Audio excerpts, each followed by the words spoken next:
प्यारे बच्चों, आज हम जो टॉपिक करने जा रहे हैं, टॉपिक है गैसों में अनुदैर्ध्य तरंग की चाल को प्रभावित करने वाले कारक। गैसों में ध्वनि में अनुदैर्ध्य तरंग की चाल को प्रभावित करने वाले कारक। कौन कौन से कारक हैं जिन पे अनुदैर्ध्य तरंगों की चाल क्या हो जाती है, प्रभावित हो जाती है। सबसे पहला हम अध्ययन करेंगे दाब का प्रभाव। दाब का प्रभाव, इफेक्ट ऑफ प्रेशर। हमने ध्वनि की चाल में लाप्लास का एक सूत्र स्थापित किया था, वो था B = √γp अपॉन रो। हम जानते हैं क्या जानते हैं हम? PV = RT। तो P = RT अपॉन V। और घनत्व क्या होता है? क्या चीज? घनत्व रो, ये होता है द्रव्यमान बटे आयतन। तो V = क्या हो जाएगा? RT upon V, M upon V। तो ये आ जाएगा V = gamma RT upon M। देखो, दाब के सूत्र में अगर हम बात करेंगे, यहां पे अगर हम P अपॉन रो की बात कर रहे हैं, तो P अपॉन रो की जगह क्या है? RT/M। आग नियतांक है, ताप नियतांक है, परमाणु भार नियतांक है। अगर हम दाब को बढ़ाएंगे, उसी अनुपात में घनत्व भी बढ़ जाएगा। इसका मतलब P अपॉन रो क्या है? आपका नियतांक। तो वेग नहीं बदलता। तो वेग नहीं, गैस का अगर हम ताप को नियत रख रखा है हमने, हमारा क्या है? ताप नियत है, तो वेग नहीं बदलता है, नहीं बदलता है। तो दाब का प्रभाव निष्क्रिय हो गया। ठीक। दूसरा, आर्द्रता का प्रभाव। आर्द्रता का प्रभाव, इफेक्ट ऑफ ह्यूमिडिटी। हम एक सूत्र जानते हैं, V = √γp अपॉन रो।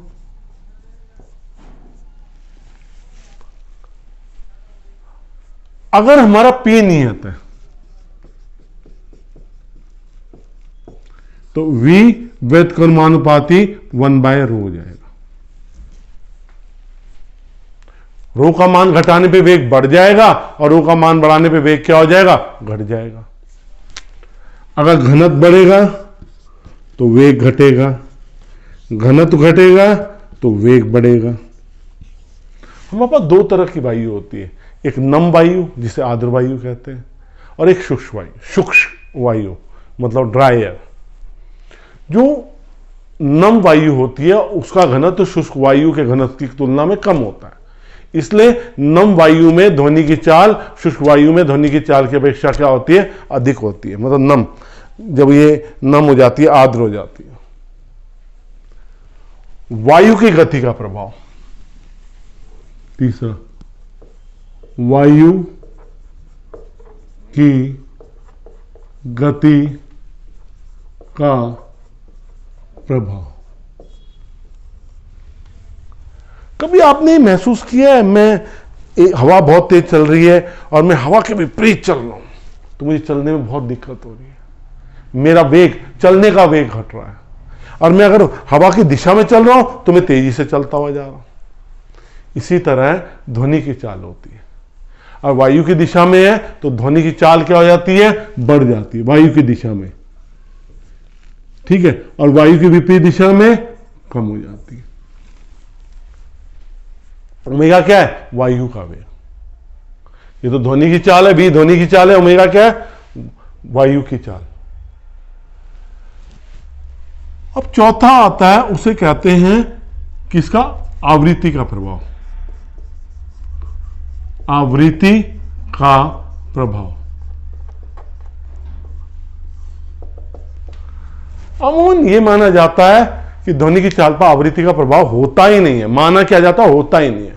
अगर विभिन्न आवृत्तियों की ध्वनि की तरंगें वायु में एक साथ एक ही चाल से चलती है, फिर सुनना, विभिन्न आवृत्तियों की ध्वनि तरंगें वायु में एक ही चाल से चलती है। यदि ध्वनि की चाल पर आवृत्ति का प्रभाव होता ना, तो हम ऑर्केस्ट्रा का मजा ना लेते। ऑर्केस्ट्रा में वायलिन की हमें अलग आवाज सुनाई देती है, गिटार की अलग आवाज सुनाई देती है। तो ये किसके कारण होता है? ये कि जिसका मतलब क्या है? ध्वनि की चाल पर आवृत्ति का कोई प्रभाव नहीं है। हम आते हैं, एक इंपॉर्टेंट डेरिवेशन आ जाता है इसमें। क्या है वो इंपॉर्टेंट डेरिवेशन? ताप का प्रभाव।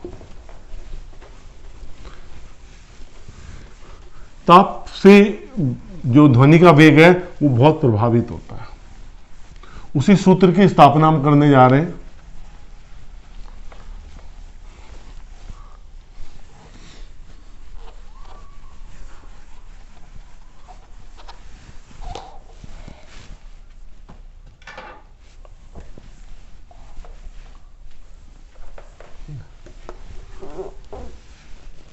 देखो, हम पांचवा इफेक्ट पढ़ने जा रहे हैं, वो है ताप का प्रभाव। ताप का प्रभाव। हमारे पास जो लैप्लास ने एक सूत्र दिया था वो क्या था? Gamma P upon rho. हम जानते हैं P V is equal to R T होता है, तो पी इज इक्वल टू क्या हो गया? आर टी बटे वी। घनत्व क्या होता है? द्रव्यमान बटे आयतन होता है। तो दोनों की वैल्यू पुट करी, under gamma R T upon M बटे एम अपॉन वी। तो हमें सूत्र क्या मिल गया? हमें सूत्र मिल गया v is equal to under gamma R T upon M. मिल गया सूत्र। इसका मतलब क्या हुआ?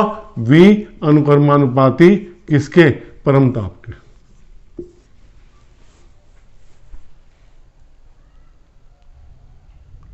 माना किसी गैस में वायु ध्वनि की चाल, किसी गैस में, हमें मान के चल रहे किसी गैस में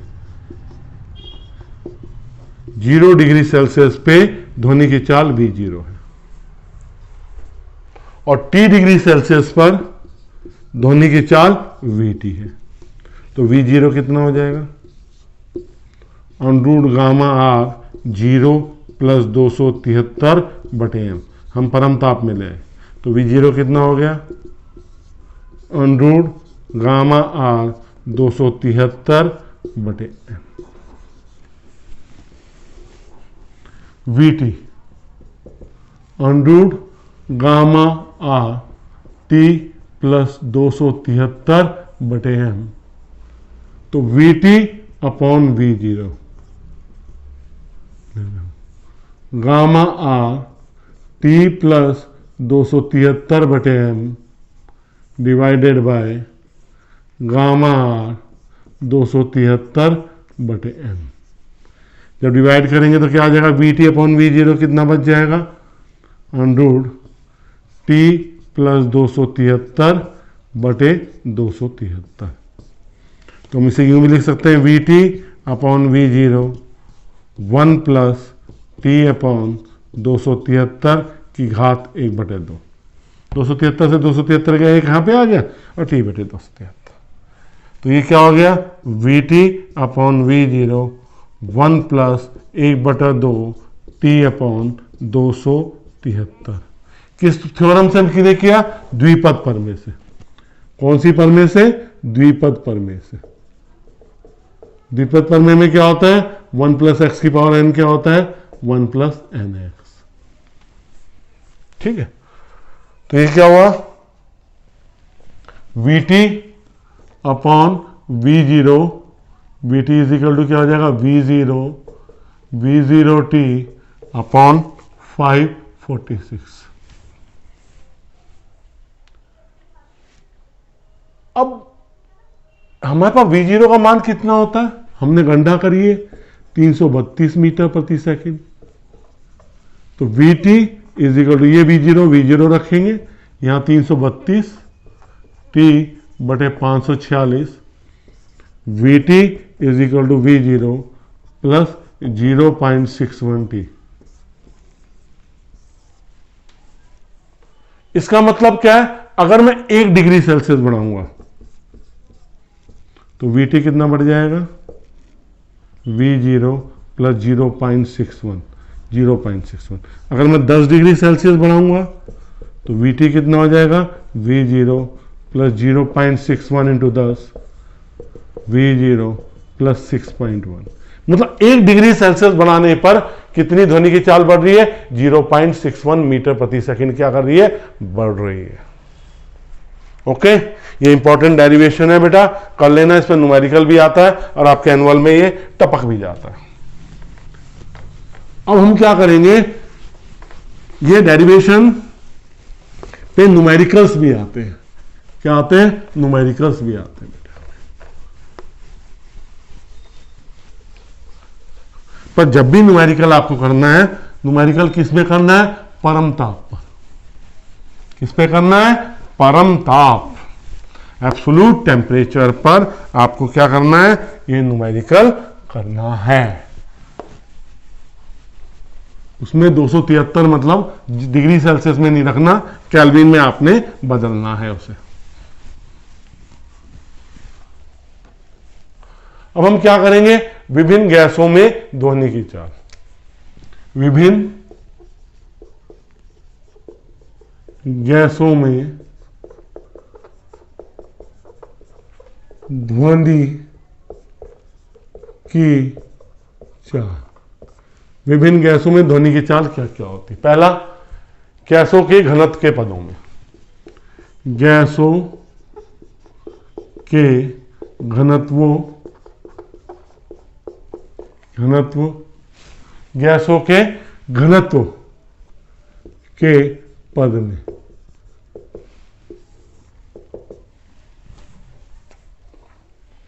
देखो, दो गैसें हैं,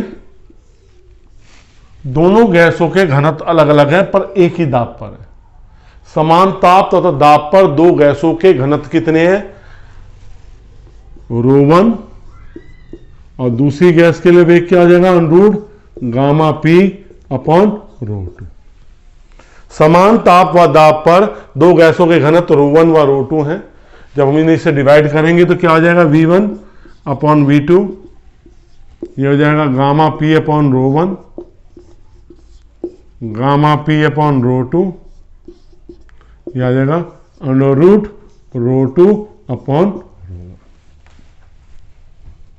इसका मतलब क्या है, वेग जो है व्युत्क्रमानुपाती घनत्व है। जिस गैस का जितना ज्यादा घनत्व होगा उसका वेग उतना क्या होगा, कम होगा। दूसरा, गैसों के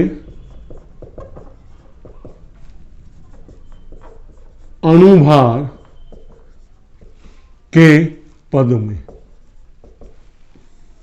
हमने एक सूत्र की व्युत्पत्ति करी थी, वो था √ गामा RT अपॉन M। यही था। समान ताप तथा दाब पर दो गैसों के अणुभार कितने हैं, M1 और M2 है, तो V1 ये हो गया और V2 क्या हो गया, √ गामा RT अपॉन M2। तो V1 अपॉन V2 किसके बराबर हो जाएगा, gamma RT upon M1, gamma RT upon M2, V1 upon V2 कितना हो जाएगा, √ M2 upon M1।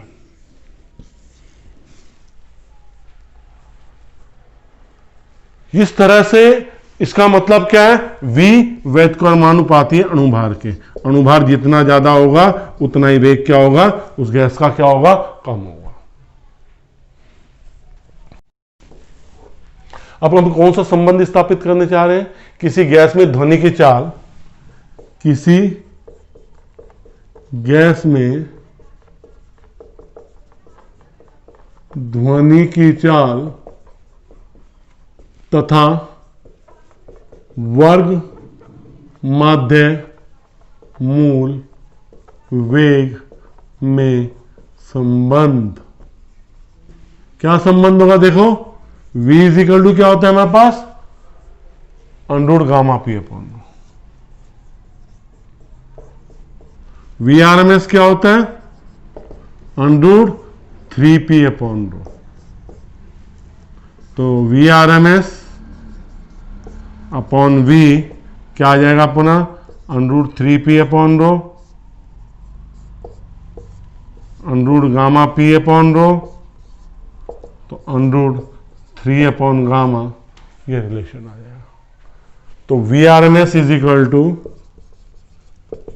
We under 3 upon gamma. बच्चों, जो आज हमने सूत्र स्थापित किए या उनको कंपेयर किया या उनकी गणना करी, ये इंपॉर्टेंट टॉपिक है। और आपको मेरा इस तरह पढ़ाना समझ में आने लग रहा है तो मेरे वीडियो को लाइक जरूर कीजिए, शेयर कीजिए अपने साथियों के साथ। और मेरे चैनल को सब्सक्राइब नहीं किया तो सब्सक्राइब जरूर कीजिए। आपको इसी तरह नई वीडियो मिलती रहेंगी। बहुत बहुत धन्यवाद।